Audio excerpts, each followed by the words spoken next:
Assalamualaikum dan salam sejahtera. Hari ini cikgu nak berkongsi satu tajuk yang asalnya dulu belajar di tingkatan 5 tapi sekarang KSSM tajuk ini dipelajari semasa tingkatan 3. Gambar yang cikgu tunjukkan ini bukan mempromosikan model kereta, tetapi tajuk ini dikaitkan dengan model 3 dimensi. Pada asalnya model 3 dimensi dilukis semula, hasil daripada pandangan tas dan juga sisi. Baik, sebelum kita teruskan penerangan kita tentang tajuk ini, kita lihat model kereta ini. Sebelum sesuatu model kereta itu dibuat, mereka akan merancang atau melukis dahulu model tersebut dari sudut pandangan tas dan juga pelbagai pandangan sisi. Jadi kita lihat tajuk ini sebenarnya tentang apa, iaitu satu bidang tentang ilmu asas lukisan kejuruteraan. Asalnya objek 3D itu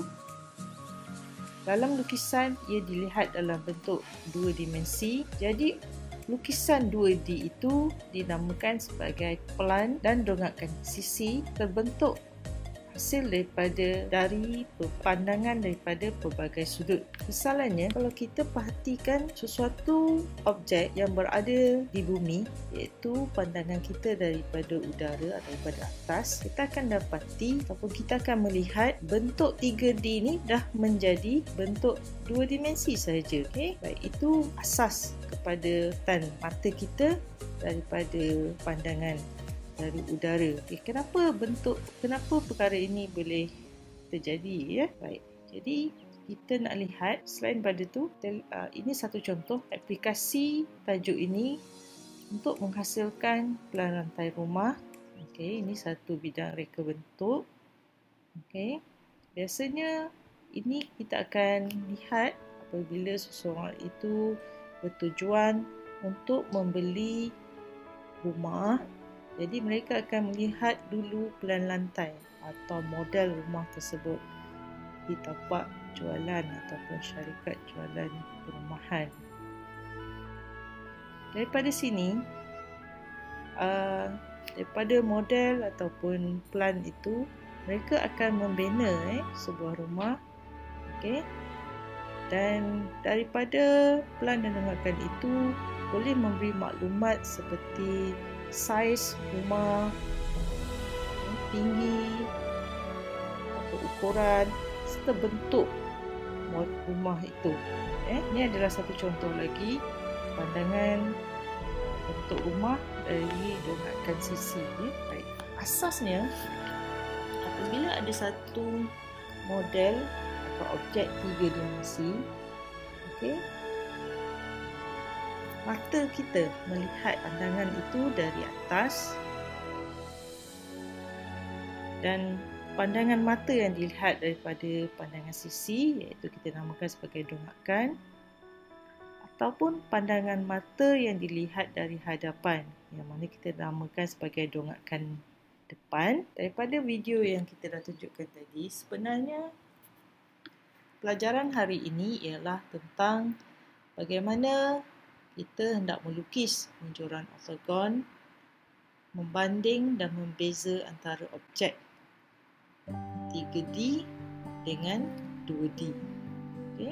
Apakah itu unjuran oktagon? Unjuran oktagon ialah imej yang terbentuk pada satah mencancang ataupun pada satah mengufuk. Dongakan ialah imej yang terbentuk pada satah mencancang, manakala plan ialah imej yang terbentuk pada satah mengufuk. Baik, objek 3D lazimnya permukaan yang kita lihat sama ada permukaan yang rata ataupun permukaan yang melengkung. Kita jelaskan lagi tentang permukaan yang rata ini terdiri daripada permukaan ataupun satah mengufuk,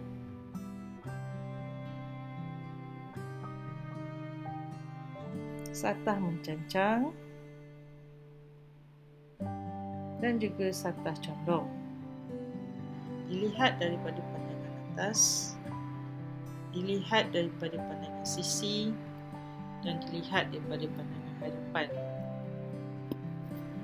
Kita lihat dulu pandangan hasil daripada pandangan atas.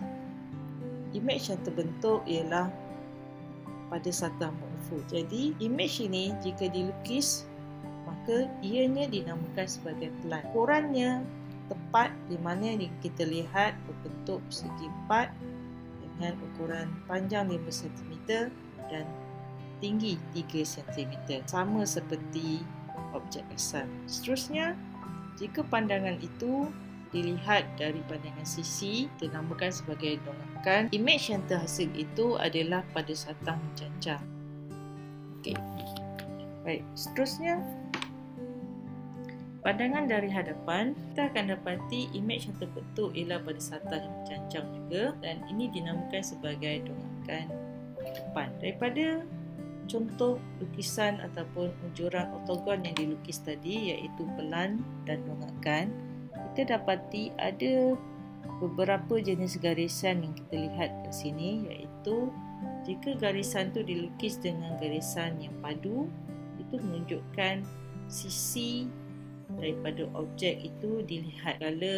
Kalau binaan itu terdiri, binaan itu tersembunyi, maka kita akan wakilkan dalam lukisan kita itu dalam bentuk garis sempang. Baik, ada satu garis lagi, iaitu bukan sebagai garis normal. Sudut yang terbentuk antara unjuran ortogon, garis unjuran ortogon dengan satah morfo ialah 90 darjah.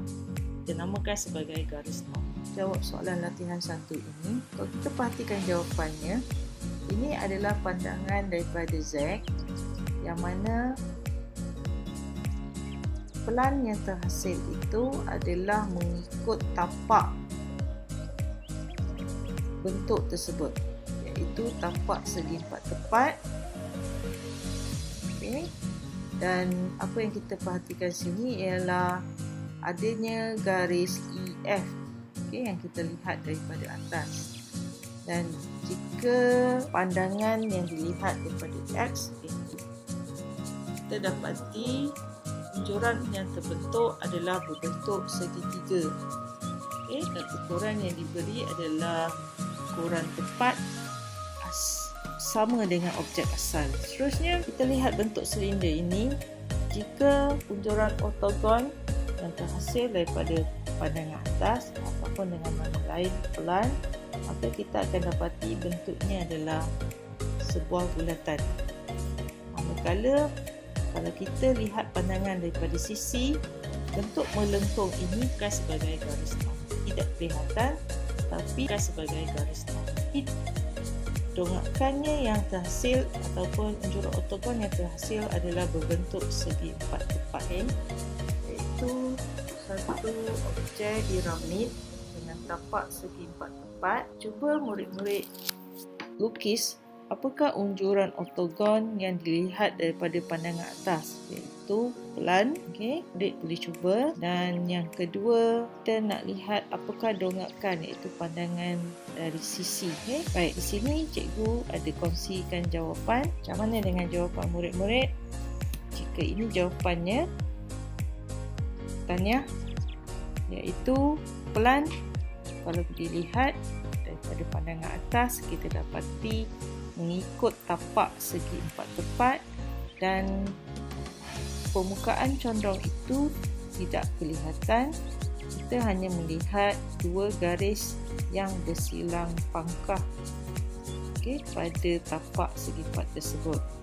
Manakala untuk donghakan sisi, ke image yang terbentuk adalah hanya satu segitiga tegak, yang mana sekali lagi permukaan condong pada piramid itu tidak kelihatan. Baik, tahniah cikgu ucapkan di atas usaha murid untuk menjawab soalan ini. Untuk video seterusnya, cikgu akan bimbing murid-murid bagaimana hendak melukis pelan dan donghakan dalam bentuk ukuran skala. Sekian, Assalamualaikum warahmatullahi wabarakatuh.